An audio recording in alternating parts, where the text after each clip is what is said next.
చెప్పినటువంటి దాన్ని అర్థం చేసుకోవాలంటే మనం ఎదగాలి. నాకున్న నాలెడ్జ్తో నేను వాడిని అసెస్ చేస్తానకూడదు. వాడి నాలెడ్జ్ దగ్గరికి మనం వెళ్ళాలి. వాడి నాలెడ్జ్ దగ్గరికి మనం వెళ్ళినప్పుడు వాడు ఏం చెప్పాడు అన్నటువంటిది మనకు అర్థం అవుతుంది. భారతంలో చెప్పింది, భాగవతంలో చెప్పింది, రామాయణంలో చెప్పింది వాస్తవానికి అద్వైత వేదాంతమే. కాకపోతే దురదృష్టవశాత్తు అద్వైత వేదాంతాన్ని చెప్పగలిగినటువంటి వాళ్ళకి భారత భాగవత రామాయణాల మీద పట్టు లేదు. ఆ మూడింటి మీద పట్టున్నటువంటి వాళ్ళకి అద్వైత వేదాంతం మీద పట్టు లేదు.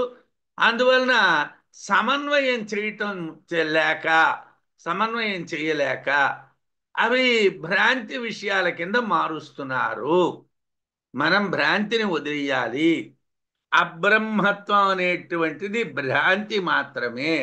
అది పోతే మనం జ్యోతి స్వరూపంగా ప్రకాశిస్తాము అని 48వ శ్లోకంలో మనం చదువుకున్నాం. ఏవం స్థితే యోసో ఆత్మా అనుభవగోచర సయేవ మృతిభీత్యాదిరహితం బ్రహ్మ న ఇతరతు. బ్రహ్మ అన్నటువంటిది ఏమిటయ్యా? రెండోది లేదయ్యా, అసలు రెండోదే లేదు, ఒక్క బ్రహ్మే ఉంది. మనం ఏమండి, నువ్వేం దేవురా నాయనా, నువ్వు అనేటువంటిది ఉత్తి భ్రాంతిరా, నువ్వు తీసేరా. ఇప్పుడు వచ్చిన గోల ఏమిటంటే నేను వేరండి, డాక్టర్ గారు వేరండి, లేకపోతే దుర్గాప్రసాద్ గారు వేరండి, శారద గారు వేరండి, ఇవన్నీ వేరు వేరు వేరు వేరు వేరు. మన బుర్రల్లో వేళ్ళు తన్నుకో కూర్చున్నటువంటిది ఏమిటంటే ద్వైతం. ద్వైతం బాగా బుర్రల్లో పట్టేసింది.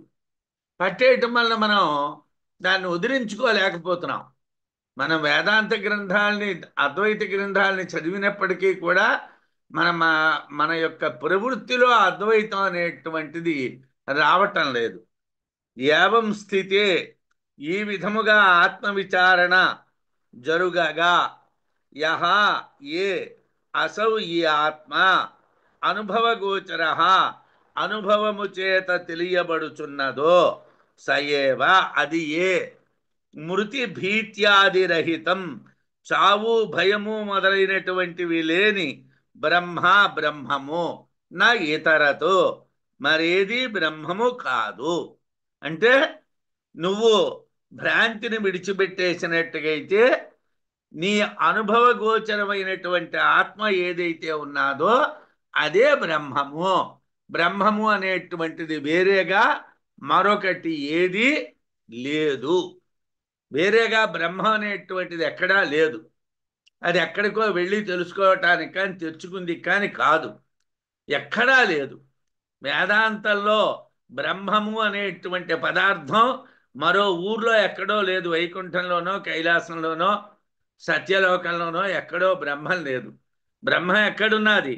నీ దగ్గరే ఉన్నది. నీ దగ్గరే ఉన్నది బ్రహ్మం. నువ్వే బ్రహ్మం. నువ్వే బ్రహ్మ అయితే నువ్వేం చేస్తున్నావు?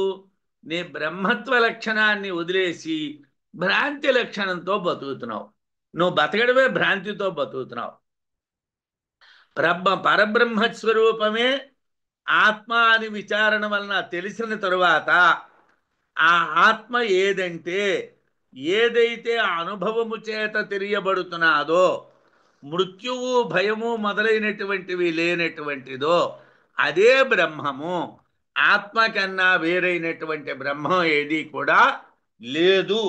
ఆత్మ కన్నా వేరైనటువంటి బ్రహ్మం అనే పదార్థం ఒకటి లేదు. అయితే ఎలా తెలుసుకోవాలండి? ఇదేమిటండి, నాకు భ్రాంతి ఉన్నది కదండి, నా భ్రాంతి పోవాలి కదండి. నా భ్రాంతి ఎలా పోతుందండి? శ్రవణం మననం ధ్యానం విద్యాయా సాధనం త్రయం అజ్ఞానం సంశయో భ్రాంతి ఇత్యేషాం వినివర్తనం. అంటే మేమందరము ఆయా వ్యాఖ్యానాలు, ఎవరో పెద్దవాళ్ళు రాసినటువంటి వ్యాఖ్యానాలు, ఇటీవలి కాలంలో సంస్కృత గ్రంథాలకి తెలుగు వ్యాఖ్యానాలు కూడా రాస్తున్నారు కాబట్టి ఆ తెలుగు వ్యాఖ్యానాలతో కూడుకున్నటువంటి పుస్తకాలు, లేదే బాగా ఇంగ్లీష్ వచ్చినటువంటి వాళ్ళు ఇంగ్లీష్ వ్యాఖ్యానాలు, హిందీ వచ్చిన వాళ్ళు హిందీ వ్యాఖ్యానాలు, సంస్కృతం వచ్చినటువంటి సంస్కృత వ్యాఖ్యానాలు, వీటితో వాటిని చదివేస్తున్నాం కదా. చదివేసిన తర్వాత మాకు బ్రహ్మజ్ఞానం కలగదా? అలా కాదురా నాన్న. ఈ బ్రహ్మజ్ఞానానికి ఒక ఆర్డర్ ఉన్నదిరా, ఒక క్రమం ఉన్నదిరా. ఆ క్రమంలో వెళ్ళాలి. శ్రవణం, మననం, ధ్యానం, విద్యాయా సాధనం త్రయం, అజ్ఞానం సంశయో భ్రాంతి ఇత్యేషాం వినివర్తకం. అంటే విద్యాయా సాధనం, విద్యాయా బ్రహ్మ విద్యకు సాధనం. సాధనం ఏమిటి? సాధనం బ్రహ్మ విద్యని ఎలా పొందాలి? మేము భ్రాంతి విద్యలో ఉన్నాం.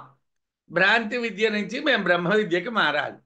ఏమిటి చెయ్యాలండి అంటే, గ్రూప్ చేంజింగ్కి ఏదో డబ్బులు కడితే యూనివర్సిటీ వాడు గ్రూప్ చేంజింగ్ మార్చినట్టుగా ఇది మారడానికి అవ్వదు. దీనికి ఏమిటయ్యా కావాలి? శ్రవణం, మననం, ధ్యానం. శ్రవణ మనన ధ్యానాలు అనేటువంటివి. అయితే ఇక్కడ ఏమిటండి? శ్రవణం, మననం, ధ్యానం విద్యాయా సాధనా నిత్రయ అంటే సరిపోతుంది. 3 చెప్పాడు కాబట్టి, త్రయ అన్నాడు కాబట్టి 3 కాబట్టి, సంస్కృతంలో ఏకవచనము, ద్వివచనము, బహువచనము ఉంటుంది కాబట్టి 3 చెప్పినప్పుడు అక్కడ త్రయ అన్నప్పుడు 3 అన్నప్పుడు ఏమిటి ఉండాలి? సాధనాన్ని అని ఉండాలి. సాధనం అని ఉండకూడదు. సాధనం అంటే ఏమిటి? ఒక్కటే. సాధనం అన్నటువంటి పదానికి అర్థం ఏమిటంటే ఒక్కటే. అంటే శ్రవణము, మననము, ధ్యానము విద్యకు సాధనము. సాధనములు అనాలి కదయ్యా. సాధనము అన్నావేమిటయ్యా? ఈ 3 కలిపి సాధనం అట. ఈ 3 కలిపి సాధనం. అదేమిటయ్యా? అది ఎలా కుదురుతుందయ్యా అంటే,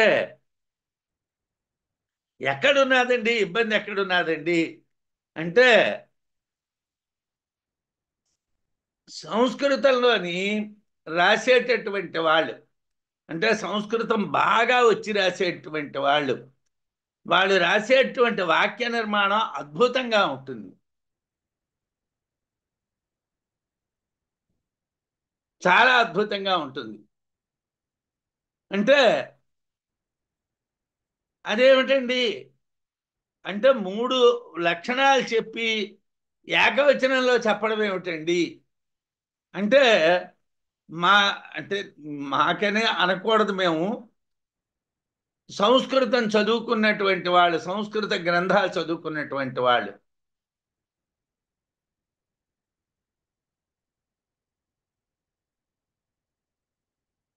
ఈ అనుభవాల్ని కొద్దిగా చవి చూసినటువంటి వాళ్ళు అవుతారు. అలంకార శాస్త్రంలో కావ్యానికి హేతువేమిటి అన్నటువంటిది ఒక ప్రశ్న. అంటే కావ్యం దేంతో రాస్తారు అని.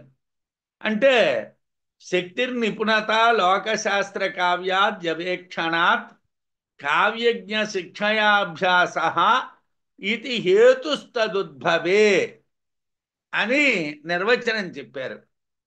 శక్తి అంటే ప్రతిభ, నిపుణత అంటే నైపుణ్యం, లోకశాస్త్ర కావ్యాద్యవేక్షణాత్ లోకాలు, శాస్త్రాలు, కావ్యాలు చదవటం, కావ్యజ్ఞ శిక్షయాభ్యాస బాగుగా కావ్యాలు తెలిసినటువంటి వాళ్ళ దగ్గర తర్ఫీదు పొందడం, ట్రైనింగ్ పొందడం.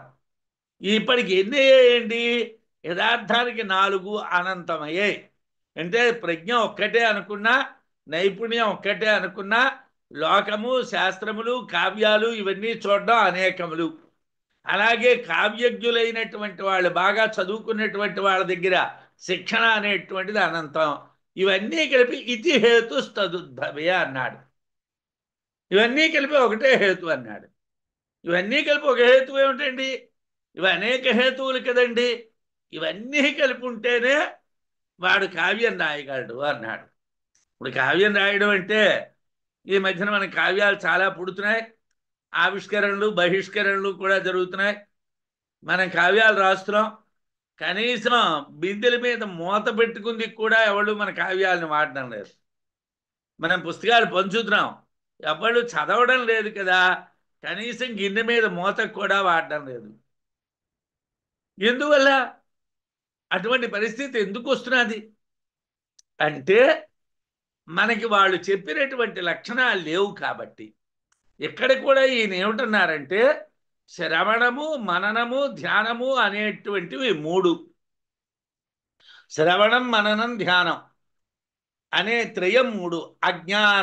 అజ్ఞానము, సంశయం, సంశయాన్ని, భ్రాంతి అనబడేటువంటి ఏతేషాం ఈ మూడింటికి వినివర్తకం పోగొట్టేటువంటిది.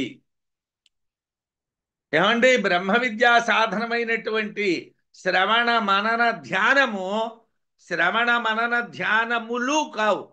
శ్రవణ మనన ధ్యానము ఏమిటి చేస్తుందయ్యా? అజ్ఞానమును, సంశయమును, భ్రాంతిని. ఇక్కడ మూడు అన్నాడు, అక్కడ ఒకటి అన్నాడు. అవి వరుసగా ఒకదాని వల్ల ఒకటి పోతుందని చెప్తున్నావు కదా, అలాంటప్పుడు అవి మూడు బహువచనంలో చెప్పొచ్చును కదా, అక్కడ చెప్పలేదు, ఇక్కడ చెప్తున్నాడు. దీన్ని కొద్దిగా అర్థం చేసుకుని ప్రయత్నం చేయండి. ఈ మూడింటిని పోగొడతాయి, అజ్ఞానాన్ని, సంశయాన్ని, భ్రాంతిని. బ్రహ్మ విద్యకు సాధనం ఏమిటి? శ్రవణ మనన ధ్యానము అనే మూడు సాధనములు అనలేదు, సాధనము అన్నారు. అది ఎలా అంటే శ్రవణము అజ్ఞానాన్ని పోగొడుతుంది, మననము సంశయాన్ని నశింపజేస్తుంది, ధ్యానము భ్రాంతిని పోగొడుతుంది. అయితే ఈ మూడు సాధనాలు మూడు పనులు చేస్తున్నాయి కదా అంటే అలా కాదు. శ్రవణం లేకుండా మననం సాధ్యం కాదు. మీరు ఏ గురువు దగ్గర కూర్చొని శ్రవణం చెయ్యకుండా మననం అనేటువంటి డైరెక్ట్గా నేను ప్రారంభించానండి, నేను మననం చేస్తానండి, సాధ్యం కాదు. మననం లేకుండా ధ్యానం కుదరదు. మూడు సాధనాలుగా కనిపిస్తున్నప్పటికీ ఒకటే సాధనం. శ్రవణానికి అంటుకో మననం ఉంటుంది, మన్నాన్ని అంటుకో ధ్యానం ఉంటుంది. శ్రవణ మనన ధ్యానాలు అనేటువంటి మూడు ఒకదానికి ఒకదాంతో సంబంధం కలిగి ఉంటాయి. కాబట్టి మూడు సాధనాలు కాదు, ఒక సాధనమే. అలాగే అజ్ఞానం నశిస్తేనే సంశయం నశిస్తుంది. మీకు అజ్ఞానం పోతేనే సంశయాలు పోతాయి, సంశయం నశిస్తేనే భ్రాంతి పోతుంది. అంటే పోగొట్టబడేటువంటివి మూడు కాదు, ఒక్కటే.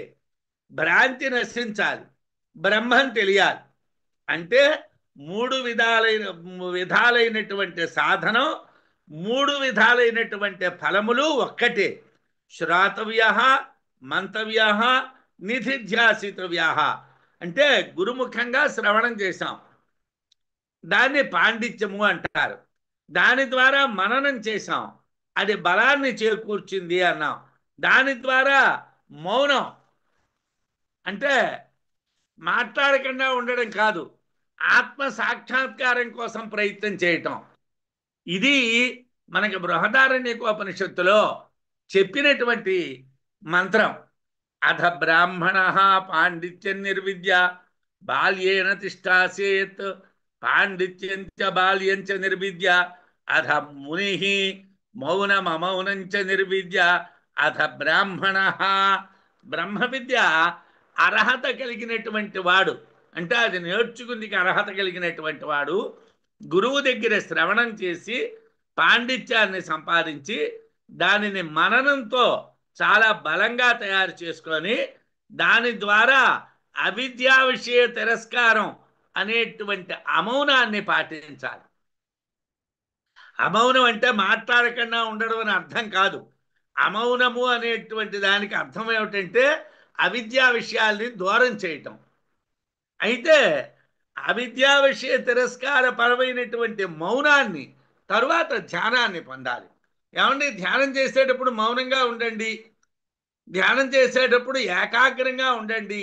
ధ్యానం ఏమిటి అంటే భగవత్పాదుల వారు బృహదారణ్యకోపనిషత్తులో యోగా శాస్త్రంలో చెప్పినటువంటి ధ్యానాన్ని మేము అంగీకరించము అని చెప్పేశారు.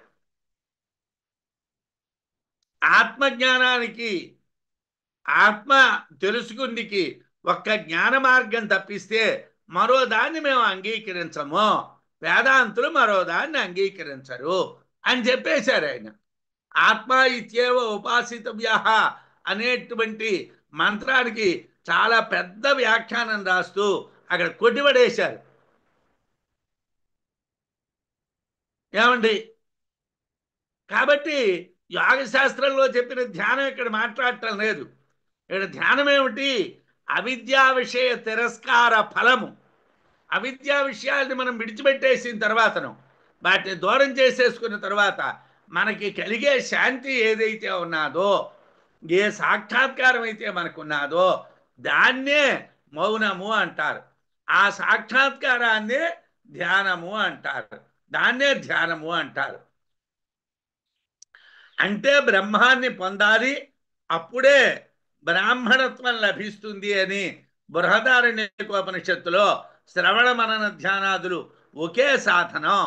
అజ్ఞానము, సంశయము, భ్రాంతి నశించడం అనేటువంటిది ఒకే ఫలము అని చెప్పారు. గురోపదేశ శ్రవణాద్ అజ్ఞానం వినివర్తతే. గురువుల దగ్గర మనం ఉపదేశాన్ని పొందినట్టుగైతే దాన్ని శ్రవణము అంటారు. ఆ శ్రవణం వల్ల అజ్ఞానం నశిస్తుంది. గురోపదేశ శ్రవణాత్, గురువుల యొక్క ఉపదేశము శ్రవణము చేయుట వలన అజ్ఞానము వినివర్తతే, తొలగిపోవును. అజ్ఞానం బయటికి వెళ్తుంది. ఎప్పుడు అజ్ఞానం బయటికి వెళ్తుంది? మనం శ్రవణం చేస్తే అజ్ఞానం పోతుంది. అయితే ఉపపత్తి పరామర్శాత్, ఉపపత్తులు అంటే శాస్త్రీయమైనటువంటి ప్రమాణాలు, పరామర్శాత్ పరామర్శించటం వలన, విచారణ చెయ్యటం వలన సంశయానాం సందేహములకు నివర్తనం తొలగిపోవుట సంభవమగును. మనం మొదట అది గురూపదేశాత్ అంటే శ్రవణం, గురూపదేశ శ్రవణాత్ అజ్ఞానం వినివర్తతే. ఇవాళ మనం గురువుల దగ్గర వింటున్నాం. రెండోది ఉపపత్తి పరామర్శాత్ సంశయానాన్ నివర్తకం. ఈ పని మనం చేయటం లేదు. ఉపపత్తులు అంటే శాస్త్ర ప్రమాణములు. మనం శాస్త్రం ఎక్కడ ఏమిటి చెప్తున్నది అన్నది బుర్రలో పెట్టుకోవాలి. మనం కథలు విన్నట్టుగా వినకూడదు, కథలు చెప్పినట్టుగా చెప్పకూడదు. శాస్త్ర ప్రామాణ్యం ఉండాలి. ఏమండి, మననం అంటే ఏమిటండి అంటే శాస్త్రం ఏమిటి చెప్తున్నది, వేదాంత శాస్త్రం ఏమిటి చెప్తున్నారు, లేకపోతే పూర్వమీమాంసా శాస్త్రం ఏమిటి చెప్తున్నారు, తర్కం ఏమిటి చెప్తున్నారు, వ్యాకరణం ఏమిటి చెప్తున్నది. ఆ శాస్త్రాలు చెప్పినటువంటి వచనాలు మన సంశయాల్ని పోగొడతాయి. మనకి అనేక రకాలైన సంశయాలు ఉంటాయి. ఆ సంశయాలు పోవాలి అని అంటే శాస్త్రాలని మనం బాగా పరిశీలించాలి. ఉపపత్తులు అంటే శాస్త్ర పరామర్శ అని అర్థం. ఉపపత్తి పరామర్శ అంటే శాస్త్ర ప్రామాణ్యములను విచారణ చెయ్యుట. దానివల్ల సంశయానాన్ నివర్తనం, సందేహాలు అనేటువంటివి పోతాయి. సాధారణంగా గురువుల దగ్గర శ్రవణం చేయాలి. శాస్త్రాన్ని సులభాన్యేవ శ్రవణే సులభే సతి అని ఒక మహానుభావుడు చెప్తాడు. శాస్త్రాన్ని సులభాన్యేవ, శాస్త్రాలు కష్టం కావండి, శ్రవణే సులభే సతి, వినడం అనేటువంటిది సులభం. అయితే మనకి చాలా పెద్ద ప్రాబ్లం ఏమిటంటే శాస్త్ర విషయాలు వినడం ఇష్టం ఉండదు.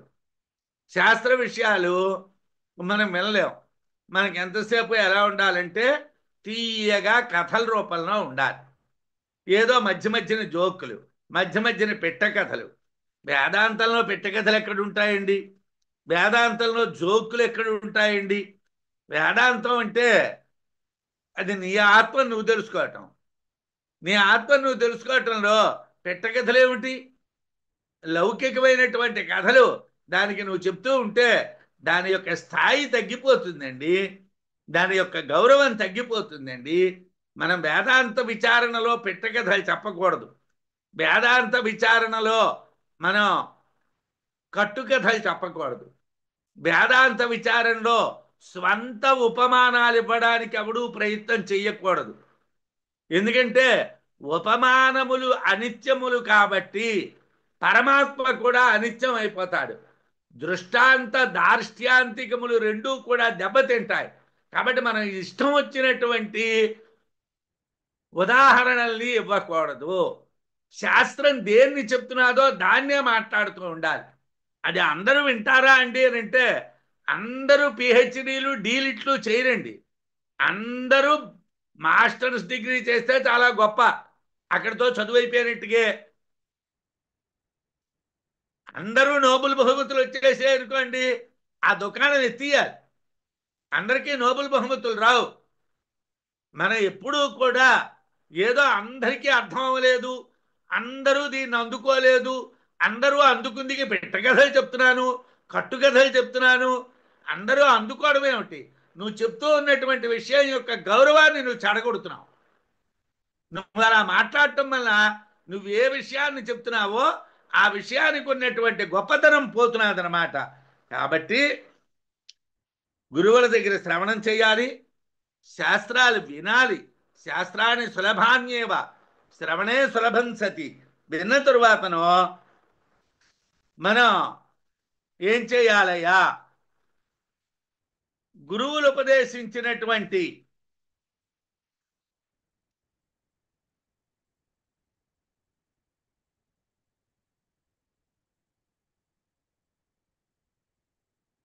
నేను కర్తని, నేను భోక్తని, నేను సంసారిని అనేటువంటి అజ్ఞానం నశిస్తుంది. ఎప్పుడు? శాస్త్రవాక్య గురువుపదేశం, గురువుల యొక్క ఉపదేశాన్ని వింటే. అయితే శాస్త్రవచనాలను అన్వయించటంలో వేరు వేరు విధాలు కనిపిస్తాయి. శాస్త్రాలు ఒక రకంగా ఉండవండి. అన్ని శాస్త్రాలు ఓ రకంగా ఉంటే వాటి మర్యాదలు వేరేగా ఉంటాయి. అలంకార శాస్త్ర మర్యాదలు వేరు, తర్కశాస్త్ర మర్యాదలు వేరు, వ్యాకరణ శాస్త్ర మర్యాదలు వేరు, యోగ శాస్త్ర మర్యాదలు వేరు, వేదాంత శాస్త్ర మర్యాదలు వేరు, పూర్వమీమాంసా శాస్త్ర మర్యాదలు వేరు. వాటికి మర్యాదలు ఉంటాయండి. ఆ శాస్త్రం అలా మొదటి నుంచి చదువుకున్నటువంటి వాళ్ళకి ఆ శాస్త్ర మర్యాదను అతిక్రమించకుండా నేర్చుకున్నటువంటి వాళ్ళకి ఆ శాస్త్రాలు తెలుస్తాయి. మనం శాస్త్రవచనాల్ని అన్వయించడంలో వేరు వేరు విధానాలు ఉంటాయి. అందువలన శాస్త్రం యొక్క ముఖ్యార్థం అప్పుడప్పుడు వివాదగ్రస్తం అవుతుంది. శాస్త్రం చెప్పేటువంటి ముఖ్యమైనటువంటి అర్థంలో కొన్ని మనకి వివాదాల్లా కనిపిస్తాయి. ఉపపత్తులు అంటే శాస్త్ర వాక్యాలను అన్వయించేవి, కానీ వాటిలోని క్లిష్టత చేత కొందరు తప్పుగా అన్వయించి తప్పుడు అర్థాలు చెప్తారు. మనం బృహదారణ్యకోపనిషత్తు మొదలైనటువంటి పెద్ద ఉపనిషత్తుల్లో అయితే భగవత్పాదుల వారు పూర్వపక్షాలు సిద్ధాంతాలు చేస్తారు. పూర్వపక్షాలు సిద్ధాంతాలు చేసిన చోట పూర్వపక్షం వాళ్ళు మాట్లాడేటువంటి మాటలు ఈ ఆ పదాలని అర్థం చేసుకోకపోవటం వలన, ఆ పదాలకి తప్పుడు అర్థాలని చెప్పడం వలన, ఆ పదార్థాలను ఏదో రకంగా వాళ్ళకి అనుకూలంగా అన్వయించాలని ప్రయత్నం చేయటం వలన వాళ్ళు కొన్ని తప్పుడు అర్థాలు చెప్పడం మనకు కనిపిస్తుంది. శాస్త్రవాక్యాలని అన్వయించేటువంటి వాటిలో ఉన్నటువంటి క్లేశాన్ని తప్పుగా అన్వయించి తప్పుడు అర్థాలు చెప్తారు. అలాంటి సమయంలో శాస్త్రవాక్యాలను సరిగ్గా అన్వయించి సమాధానాలు చెప్పాలి. శాస్త్రవాక్యాల్ని ఎలా సరిగ్గా అన్వయించాలో అలా అన్వయించాలి, వాటికి సమాధానాలు చెప్పాలి. వీటిని ఆక్షేపణలు సమాధానాలు అని కానీ పూర్వపక్ష సిద్ధాంతాలని కానీ అంటారు. వీటన్నిటినీ బాగా విచారణ చేయటం వల్ల సందేహాలు తొలగిపోతాయి. మనం ఒక్కొక్క మంత్రం దగ్గర అయితే ఆత్మ ఇత్యేవ ఉపాసీత అన్నటువంటి మంత్రం దగ్గర చాలా వివరణిస్తారు. అలాగే సయేష ఇహ ప్రవిష్ట అన్నటువంటి ప్రవేశ శృతి చాలా వివరణిస్తారు. అక్కడ పూర్వపక్షాలు ఉంటాయి, సిద్ధాంతాలు ఉంటాయి. వాళ్ళు శాస్త్రమే మాట్లాడినట్టుగా ఉంటుంది, వీళ్ళు శాస్త్రమే మాట్లాడినట్టుగా ఉంటుంది. కానీ ఆ పూర్వపక్షం వాళ్ళ యొక్క శాస్త్రాన్ని సిద్ధాంతం వాళ్ళు ఖండిస్తూ ఉంటారు. భర్తృ ప్రపంచకారులు అని ఒక ఆయన వార్తికకారుడు ఉన్నాడు, వేదాంతానికి వార్తికం రాస్తున్నటువంటి వాడు. ఆ వార్తికకారుడు కొన్ని వాదాలను లేవదీశాడు. వాటిని శంకరాచార్యులు వారు ఖండిస్తారు. అవి శాస్త్రబద్ధంలాగే కనిపిస్తాయి. భర్తృ ప్రపంచకారులు చెప్పినవి కూడా వాటిని ఆయన ఖండిస్తారు. అంటే మనం ఆ శాస్త్రాల యొక్క వాక్యాల్ని సంపూర్ణంగా అర్థం చేసుకున్నట్టుగైతే మనకున్నటువంటి సందేహాలు తొలగిపోతాయి. నిరంతర ధ్యానతస్తు నశ్యతి భ్రాంతి వాసన రాజంతే శ్రవణం జాతం మననం కురు యత్నతః నిరంతర ధ్యానతస్తు ఎటువంటి ఆటంకం లేకుండా ధ్యానం చేయటం వలనైతే భ్రాంతి వాసన భ్రాంతికి కారణమైనటువంటి వాసన నశ్యతి నశిస్తుంది. అంటే ధ్యానం వలన భ్రాంతి నశించిపోతుంది. రాజన్, ఓ బృహద్రథ మహారాజా, తే నీకు శ్రవణం గురూపదిష్ట విద్యాశ్రవణ సాధనము జాతం కలిగినది. నువ్వు శ్రవణం చేసేడు అయిపోయిందయ్యా అన్నారు. మరి ఏమీ చెప్పలేదు కదండి, అసలు ఉపనిషత్తు ఇంకా ప్రారంభించలేదండి. మనం దీంట్లో మన చిక్కే ఉంటుంటే ఈ ఉపనిషత్తులోని విద్యారణ్యుల వారు ఇంకా అసలు కథలోకి రానే లేదు, అసలు కథలోకే రాకుండా నీ శ్రవణం అయిపోయిందని ఇచ్చారు. ఇదేమిటండి, పూర్వం ఇలాగే చదువుకునేవాళ్ళండి. ఇప్పుడంటే అక్షరానికి అక్షరం అర్థాలు చెప్పుకుంటూ ఉన్నా మనకు అర్థం కాలేదని మనం బుర్రలు పడుతున్నాం.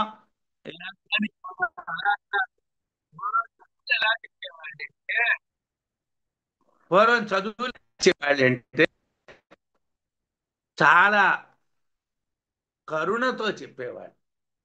గురువు గారు ఆశీర్వదించగానే విద్యార్థి చదువు వచ్చేసాడు. వాడి శ్రవణం అయిపోయాడు. గురువుగారు సర్వ విద్యా పటుర్భవ అన్నారు అనుకోండి, వాడికి అన్ని విద్యలు వచ్చేసాడు. అంటే వాడికి ఏమీ పుస్తకాలు లేవు, తెల్లకాగితాలు లేవు, నోట్సులు లేవు, రాయడాలు లేవు, ఏమీ లేవు. ఇదేమిటండి అంటే పూర్వం గురువుల యొక్క కటాక్షం అంత గొప్పది. నీకు ఆ బృహద్రథ మహారాజు గారితో అంటున్నారు, నీకు శ్రవణం అనేటువంటి సాధనం, శ్రవణం గురూపదేశ విద్యా శ్రవణ సాధనం జాతం కలిగినది. యత్నత ప్రయత్నపూర్వకంగా మననం చేయవయ్యా. అంటే శాస్త్రవాక్యాలని ఉపపత్తుల్ని బాగా పరామర్శ చేయవయ్యా, బాగా ఆలోచించవయ్యా. నిరంతరంగా ధ్యానం చేయటం వలన భ్రాంతికి కారణమైనటువంటి వాసన నశిస్తుంది. ఓ రాజా, నీకు గురువుల వలన పొందవలసినటువంటి ఉపదేశ రూపమైనటువంటి శ్రవణం అనేటువంటి సాధనం ఆల్రెడీ కలిగింది. అందువలన అజ్ఞానం నశించిపోయింది. కానీ ఆక్షేపణ సమాధాన రూపం అంటే పూర్వపక్ష సిద్ధాంత రూపం అయినటువంటి సంశయం ఉన్నది. పూర్వపక్షాలు కొంతమంది ఖండించిన వాళ్ళు ఉంటారు, వాళ్ళ యొక్క ఖండనలు, వాటి సిద్ధాంతాలు సమాధానాలు ఉంటాయి, ఆ సంశయాలు ఉంటాయి. అది తొలగిపోవాలంటే శాస్త్ర ప్రమాణాల యథార్థ స్థితిని మననం చెయ్యి. అంటే శాస్త్రాలు ఏమిటి చెప్తున్నాయి అన్నటువంటి దాన్ని బాగా ఓపిగ్గా మననం చేయవయ్యా, అప్పుడు నీకు సంశయం తొలగిపోతుంది అన్నారు. అంటే ఏమండి, ఇది చాలా కష్టం అండి, ఏదో ఒకటైతే చదువుతాం, రెండైతే చదువుతాం, అనేక శాస్త్రాలు, ఈ శాస్త్రాలన్నీ ఎప్పుడు చదువుతాం, ఎప్పుడు నేను అసలే ముసలాడిని అయిపోయాను, తెల్లారితే కాలం అయిపోయింది, ఇప్పుడు నువ్వు ఇవన్నీ చదవమంటే నా వల్ల అవుతుందా అని అంటాడని అంటున్నారు. ప్రమాణే సంప్రదాయే వా తత్వే వా సంశయో భవేత్ ఉదితే అనుదితే వేతి హోమశాస్త్రాద్వికల్పిత. ఏమండి, సంశయం ఎలా కలుగుతుందండి, సందేహం ఎలా కలుగుతుందండి? ప్రమాణే సంప్రదాయ తత్వేవా సంశయో భవేత్. శాస్త్ర ప్రమాణాల్లో భిన్న భిన్నమైన ప్రమాణాలు ఉండడం వలన, సంప్రదాయాలు వేరువేరేగా ఉండడం వలన, అలాగే తత్వాన్ని చెప్పేటువంటి మాటలు వేరువేరేగా ఉండడం వలన ఏం జరుగుతుందయ్యా? సందేహం కలుగుతుంది. ప్రమాణే, ప్రమాణమునందు అంటే శాస్త్రవచనముల యందు, సంప్రదాయేవా ఆచార్య ఆగమ నిర్దిష్టమైనటువంటి సంప్రదాయం, ఆచార్యులు అంటే గురువులు, ఆగమములు అంటే శాస్త్రముల యొక్క నిర్దిష్టమైనటువంటి సంప్రదాయాలు, ఆయా శాస్త్రాలకు ఉండేటువంటి విధి విధానాలు. తత్వేవా వాక్యార్థ తత్వ వివరణమునందు సంశయో భవేత్, సంశయం కలుగుతుంది. ఉదితే సూర్యుడు ఉదయించిన పిమ్మట, అనుదితేవా సూర్యుడు ఉదయించక ముందు కానీ, హోమః అగ్నిహోత్రము, ఇది శాస్త్రాత్ శాస్త్రమునందే వికల్పిత, వికల్పముగా చెప్పండి. మీమాంసా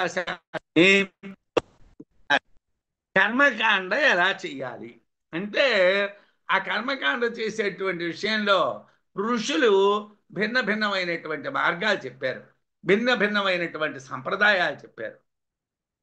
అదే ఇక్కడ చెప్తున్నారు విద్యారణ్యుల వారు. ఏమిటయ్యా అంటే సూర్యుడు ఉదయించక ముందర అగ్నిహోత్రం చెయ్యండి అని ఒక సంప్రదాయం, మరో సంప్రదాయం సూర్యుడు ఉదయించిన తర్వాత అగ్నిహోత్రం చెయ్యండి అన్నది మరో సంప్రదాయం. ఈ రెండిట్లో దేన్ని పాటించాలి? వికల్పిత, రెండు రకాలుగా ఉన్న సంప్రదాయం. పూర్వమీమాంసలో రెండు సంప్రదాయాలు ఉన్నాయి. ఇలాగే అనేక విషయాల్లోని ఇదొక్కటే కాదండి. సంధ్యావందనం ఏ సమయంలో చెయ్యాలి అది వికల్పమే. అలాగే బ్రహ్మయజ్ఞం ఎప్పుడు చేయాలి అది వికల్పమే. దేవతార్చన ఏ సమయాల్లో చేయాలి అది వికల్పమే. అలాగే శాస్త్రం వేదాధ్యయనం ఎప్పుడు చేయాలి వికల్పమే. శాస్త్రాధ్యయనం ఎప్పుడు చేయాలి వికల్పమే. పితృకార్యం ఎప్పుడు చేయాలి, రోజు చేయాలా, చేస్తే ఎలా చేయాలి, ఔపాసన ఉదయం ఎన్ని గంటలకు చేయాలి, మధ్యాహ్నం వైశ్వదేవం ఎన్ని గంటలకు చేయాలి, సాయంకాలం ఔపాసన ఎన్ని గంటలకు చేయాలి, ఇవన్నీ వికల్పాలు. ఇవన్నీ అనేక రకాల సంప్రదాయాలు ఉన్నాయి. ఋషులు అనేక రకాలుగా చెప్పారు. వాళ్ళ వాళ్ళ ఆగమాలను బట్టి ప్రమాణాలు వేరువేరేగా చెప్పారు. ఎలాగండి? ప్రమాణాలంటే శృతుల యొక్క ఆచార్య వాక్యాలు, అంటే వేదములు ఆచార్యులు చెప్పినటువంటి మాటలని ప్రమాణాలు అంటాం. శృతయశ్చ భిన్నా స్మృతయశ్చ భిన్నా మహామునీనాం మతయశ్చ భిన్నా అంటారు. సాధారణంగా వేదాలు వేరువేరు అర్థాలు ఉన్నటువంటివి చెప్తాయి. స్మృతులు ధర్మశాస్త్రాలు వేరువేరు విషయాల్ని చెప్తాయి.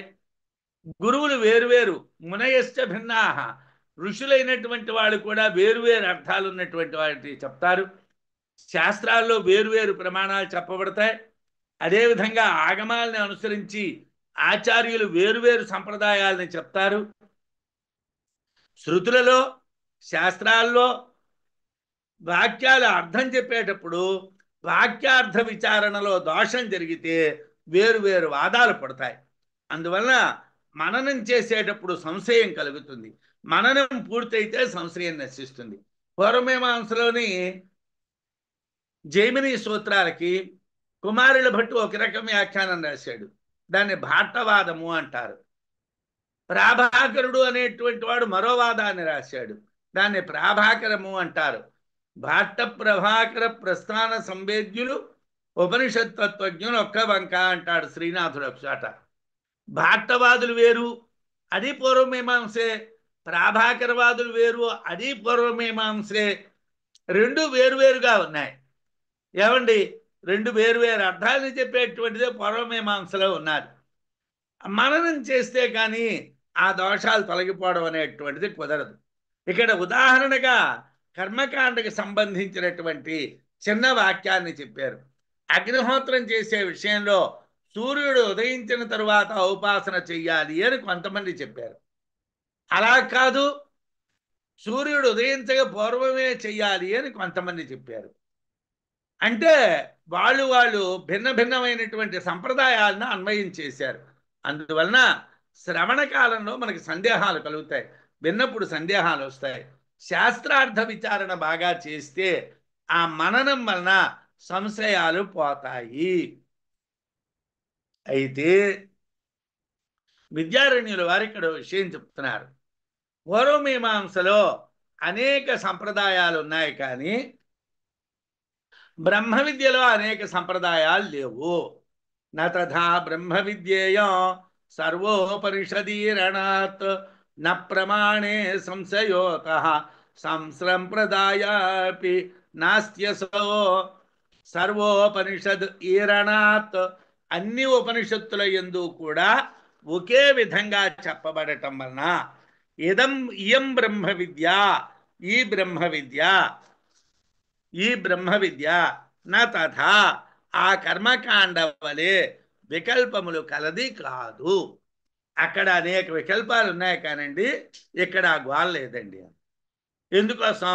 అన్ని ఉపనిషత్తులు ఆత్మే బ్రహ్మము, బ్రహ్మమే ఆత్మ, నువ్వే బ్రహ్మము అని చెప్తున్నాయి, నేనే బ్రహ్మము అని చెప్తున్నాయి.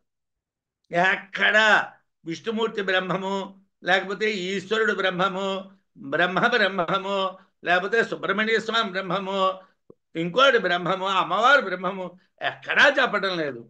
దేవి భాగవతంలోని బ్రహ్మము అంటే ఆత్మే, శివమహాపురాణంలోని బ్రహ్మము అంటే ఆత్మే, స్కంద పురాణంలోని బ్రహ్మము అంటే ఆత్మే, బ్రహ్మ వైవర్త పురాణంలోని బ్రహ్మము అంటే ఆత్మే, పద్మ పురాణంలోని బ్రహ్మము అంటే ఆత్మే, బ్రహ్మాండ పురాణంలోని బ్రహ్మము అంటే ఆత్మే,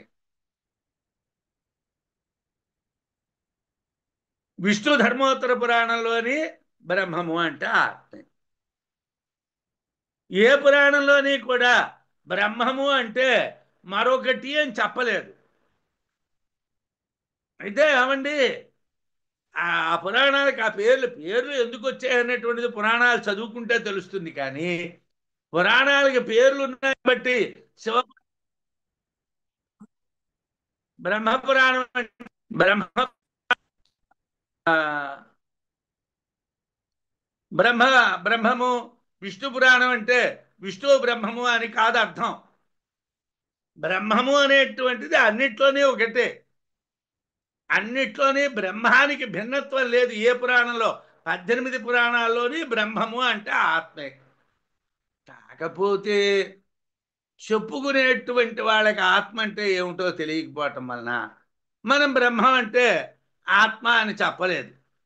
మనం రాముడు అంటే పరమాత్మ అని చెప్పడం లేదు, హనుమంతుడు అంటే శబ్ద బ్రహ్మము అని చెప్పడం లేదు, మనం సీత అంటే ప్రత్యేగాత్మ అని చెప్పడం లేదు, మనం రాముడు అంటే సత్యము అని చెప్పటం లేదు, లక్ష్మణుడు అంటే యజ్ఞము అని చెప్పటం లేదు, భరతుడు అంటే తపస్సు అని చెప్పటం లేదు, శత్రుఘ్నుడు అంటే ఇంద్రియ నిగ్రహము దానము అని చెప్పటం లేదు. మనం చెప్తూ ఉన్నటువంటిది ఏమిటి? రాముడు రాముడు, లక్ష్మణుడు లక్ష్మణుడు అంటే రాముడు లక్ష్మణుడు భరతుడు శత్రుఘ్నుడు నలుగురు కొడుకులు. ఈ కథ చెప్తున్నాం. ధర్మానికి 4 పాదాలు: సత్యము, తపస్సు, యజ్ఞము, దానము. ఆ 4 పాదాలే నలుగురు పిల్లలు. ఆ 4 పాదాల్లో సత్యం ప్రధానం కాబట్టి రాముడు ప్రధానం. సత్యమే బ్రహ్మం కాబట్టి. సత్యం కావాలంటే తపస్సు కావాలి, భరతుడు ఉండాలి. సత్యం కావాలంటే యజ్ఞం కావాలి, భరతుడు ఉండాలి, లక్ష్మణుడు ఉండాలి. సత్యం కావాలంటే దానం ఉండాలి, ఆత్మత్యాగం ఉండాలి, కాబట్టి శత్రుఘ్నుడు ఉండాలి. అంతకు తప్పించి రామాయణమైనా బ్రహ్మాన్నే చెప్తుంది, భాగవతమైనా బ్రహ్మాన్నే చెప్తుంది, భారతమైనా బ్రహ్మాన్నే చెప్తుంది. నాయనా, ఎక్కడా కూడా బ్రహ్మ విద్యలో వికల్పం లేదురా నాయనా. ఈ బ్రహ్మ విద్య నతథా ఆ కర్మకాండ వలె వికల్పములు కలిగినటువంటిది కాదు. ప్రమాణే ఉపనిషత్ శాస్త్ర వాక్య ప్రమాణములందు గాని సంశయ న సంశయ, ఎటువంటి సందేహాలు లేవు. అత అందువలన సంప్రదాయేపి సంప్రదాయముల యందు కూడా అసౌ ఈ సంశయం నాస్తి లేదు. సంప్రదాయంలోనే లేదు, ప్రమాణంలోనే లేదు. ప్రమాణాలు అన్నటువంటిది లేదు, భిన్నమైన శాస్త్ర ప్రామాణ్యాల్లోని లేదు, సంప్రదాయాల్లోని భిన్నమైనటువంటి సంప్రదాయాలు అన్నటువంటివి లేవు. రెండింటిలోని లేదు, సంప్రదాయంలోని లేదు, శాస్త్ర ప్రమాణాల్లోని లేదు. కాబట్టి వేదాంతంలో ఇన్ని రకాల మాటలు లేవురా నాయన. అన్ని ఉపనిషత్తులు జగత్తు మిథ్య అని, పరమాత్మే సత్యం అని చెప్తున్నాయి. కాబట్టి బ్రహ్మ విద్యలో వికల్పాలు లేవు. ఉపనిషత్ శాస్త్ర వాక్యములన్నీ ఒకే విధంగా ప్రామాణ్యాన్ని కలిగి ఉండడం చేత సంశయాలు ఉండవు. అదేవిధంగా ఋషుల సంప్రదాయాలు కూడా సంశయాలు లేవు. వేరువేరుగా ఋషులు మాట్లాడడం లేదు. ఈశ, కేన, కఠ, ముండక, ప్రశ్న, మాండూక్య, ఐతరేయ, తైతరీయ, ఛాందోగ్య, బృహదారణ్యక, కౌశీతకి, మైత్రాయణి, శ్వేతాశ్వతరాది ఉపనిషత్తులన్నీ బ్రహ్మమే సత్యము, జగత్తు మిథ్య అని చెప్తున్నాయి. ఇవన్నీ అనుభూతి ప్రకాశంలో వివరణ చేసిన ఉపనిషత్తులు ఇవన్నీ కూడా బ్రహ్మము సత్యము, జగత్తు మిథ్య అని చెప్తున్నాయి. అందువలన ప్రమాణ భేదం లేదు. ఆరుని, యాజ్ఞవల్క్య, మాండూకాది ఋషులు, పిప్పలాది మహర్షులు, యమధర్మరాజు మొదలైనటువంటి వాళ్ళు ఉపనిషత్తుల్లో ఒకే సంప్రదాయాన్ని పాటించారు. ఆరుని బ్రహ్మ విద్యను చెప్పినా, యాజ్ఞవల్క్యుడు బ్రహ్మ విద్యను చెప్పినా, మండూక ఋషి బ్రహ్మ విద్యను చెప్పినా, పిప్పలాదుడు బ్రహ్మ విద్యను చెప్పినా, యమధర్మరాజు బ్రహ్మ విద్యను చెప్పినా ఒకే సంప్రదాయంలో చెప్పారు. అందువలన ప్రమాణ భిన్నత్వం కానీ సంప్రదాయ భిన్నత్వం కానీ లేదు అని శాకాయన్య మహర్షి బృహద్రథుడికి బాధ చేశాడు. అందువలన నీకు మననం సులభం, వీటిని ధ్యానిస్తే భ్రాంతి నశిస్తుంది అని చెప్పారు.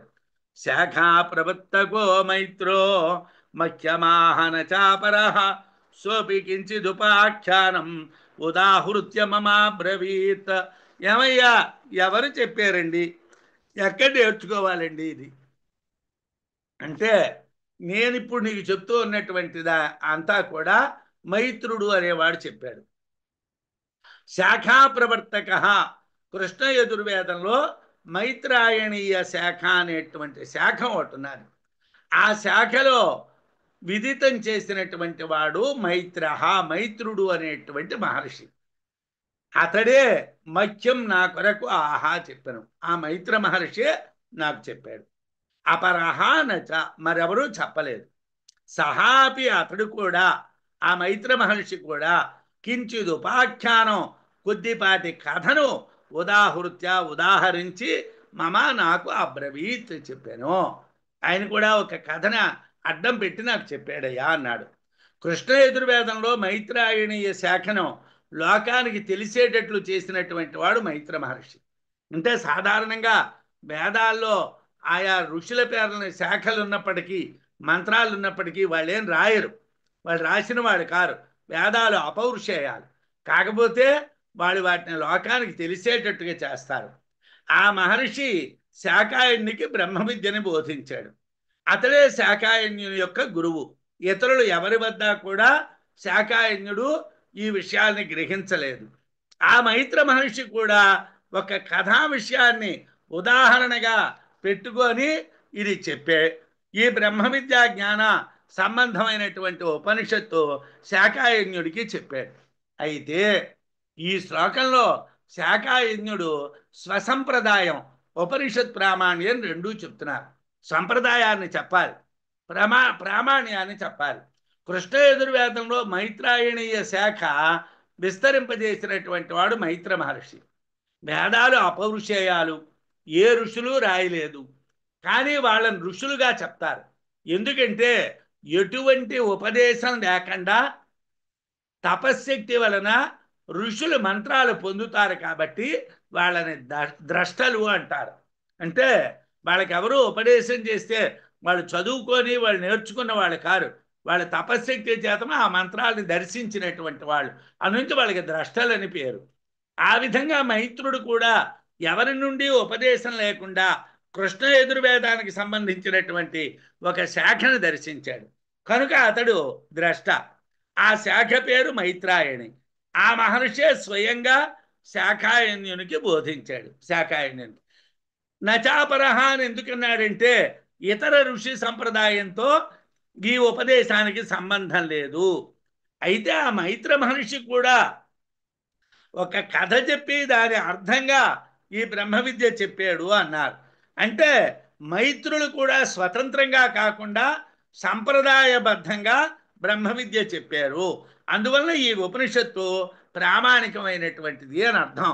అంటే సంప్రదాయము చాలా ముఖ్యం. సంప్రదాయం లేకుండా మాట్లాడకూడదు. కాబట్టి సంప్రదాయబద్ధంగా శాకాయన్యుడికి మైత్ర మహర్షి చెప్పాడు అన్నారు.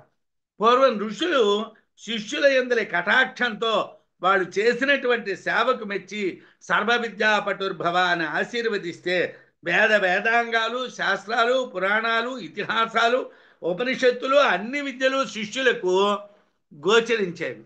అంటే పూర్వం గురువుల దగ్గరికి వెళ్ళి వాళ్ళకి సేవ చేస్తే వాళ్ళ సేవ బాగా చేశాడు అని వాళ్ళకి నమ్మకం కలిగితే వాళ్ళు వెంటనే శిష్యుడిని సర్వ విద్యాపటుర్భవ అని ఒక ఆశీర్వచనం చేసేవాళ్ళు. నీకు అన్ని విద్యలు దృఢమైవ్వాలి అని.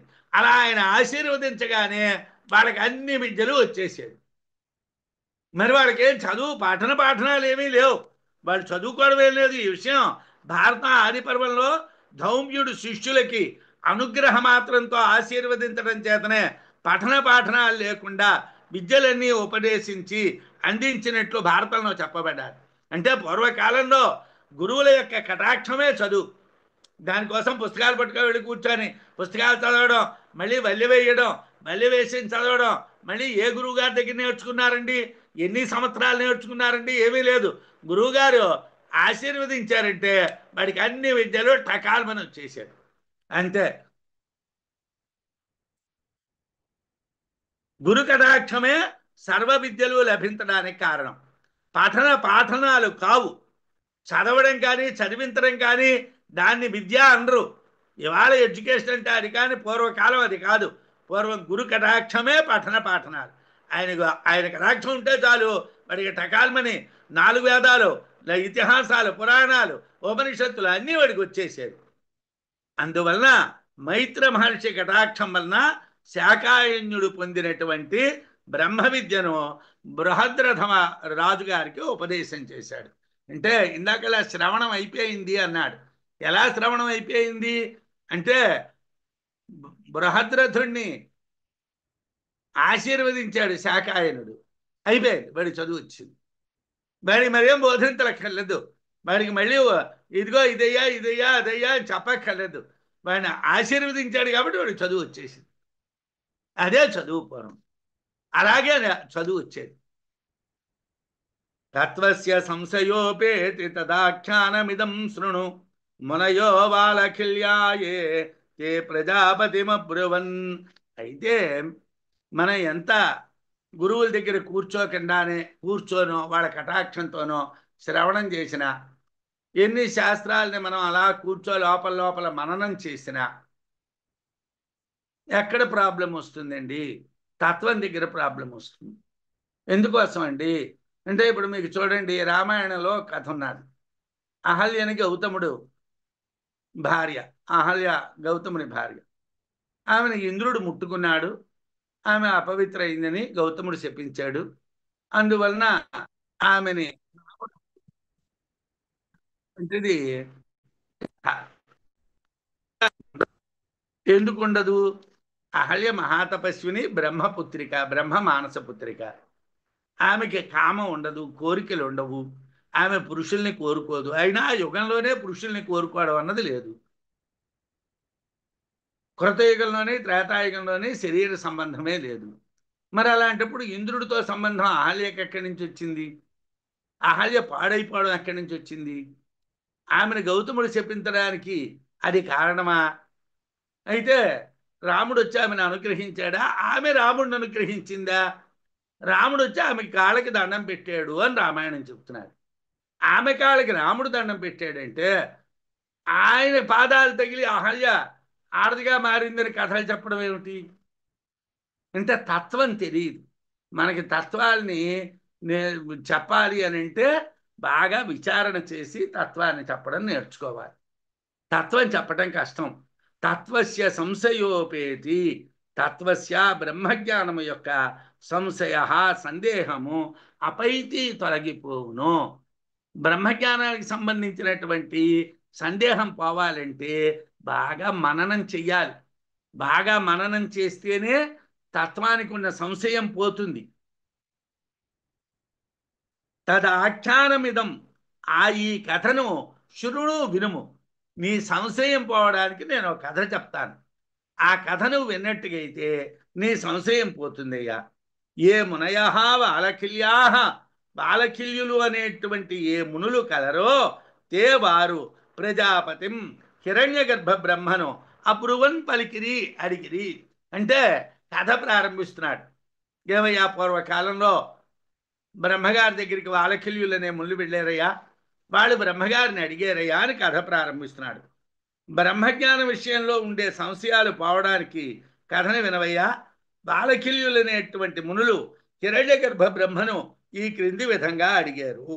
ఇక్కడ బ్రహ్మ విద్యా సంప్రదాయానికి నారాయణుని తరువాత అంతా తెలిసినటువంటి వాడు బ్రహ్మ. నారాయణం పద్మభువం వశిష్ఠం అని చెప్తాం. బ్రహ్మ విద్యా సంప్రదాయం చెప్పేటప్పుడు నారాయణుడు తర్వాత బ్రహ్మ విద్యా గురువు ఎవరంటే బ్రహ్మగారు. కాబట్టి బ్రహ్మగారి దగ్గరికి బాలకిల్యాదులు వెళ్ళారు. మహాతపస్సులు బ్రహ్మముని గురించి ప్రశ్నించారు. ఇది సంప్రదాయ విషయాన్ని, కథ ఆరంభాన్ని రెండింటినీ చెప్తున్నారు.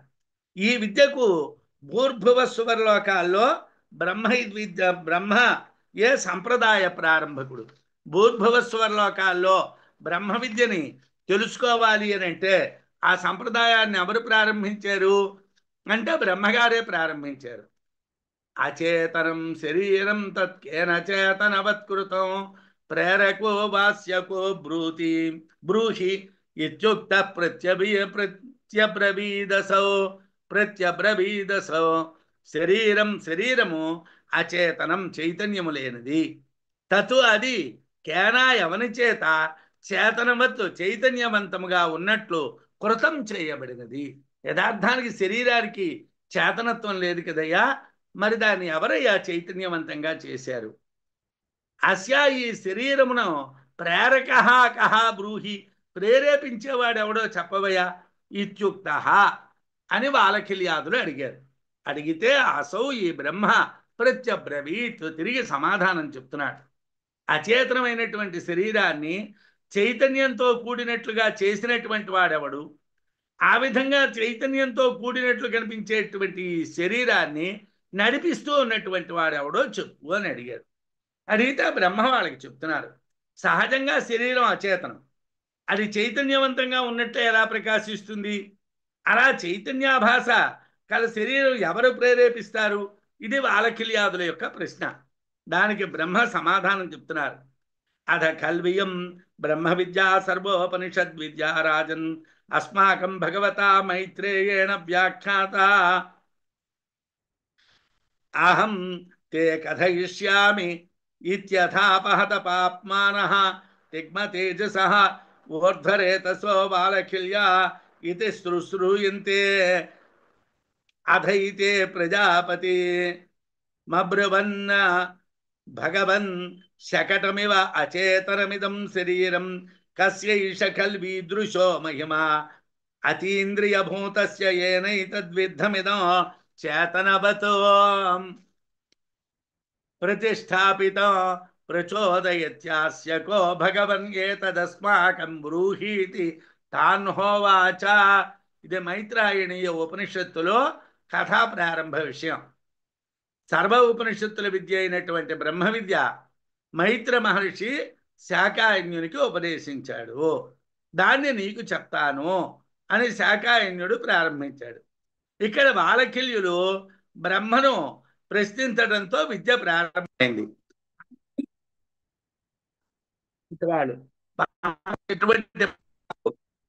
తీక్షణమైనటువంటి తేజస్సు కలిగినటువంటి వాళ్ళు ఊర్ధ్వరేతస్కులు. వాళ్ళు ప్రజాపతిని చేరి, ఓ భగవంతుడా, ఒక బండి వలె అచేతనంగా ఉన్న ఈ శరీరం చైతన్యాన్ని ఎలా పొందుతున్నది? బండిలాగా ఒక శకటంలాగా కదలకుండా ఉండే ఈ శరీరానికి చైతన్యం ఎలా వచ్చిందయ్యా? ఈ చైతన్యాన్ని శరీరంలో నింపి నడిపిస్తూ ఉన్నటువంటిది ఎవరో మాకు చెప్పండి అని అడిగితే బ్రహ్మవారికి విద్యారంభం చేశారు. ఏమిటండి? వేదానాముత్తరే భాగే శ్రూయతే పరమేశ్వర సకరోత్యుభయం తస్య తాత్వికం రూపముచ్యతే. వేదానాముత్తరే భాగే, వేదముల యొక్క ఉత్తర భాగమునందు అంటే వేదాంతముల యందు పరమేశ్వర, పరమేశ్వరుడు శ్రూయతే వినబడుచున్నాడు. వేదాంతాల్లో పరమేశ్వరుడు అనేవాడు చెప్పబడుతున్నాడయ్యా. సహా పరమేశ్వరుడు ఉభయం చేతనత్వము ప్రేరకత్వము అనేటువంటి రెండింటినీ కరోతి చేస్తున్నాడు. వాడే చేతనత్వాన్ని కలిగిస్తున్నాడు, వాడే ప్రేరకత్వాన్ని కూడా కలిగిస్తున్నాడయ్యా. వాడే ఆ పరమేశ్వరుడే.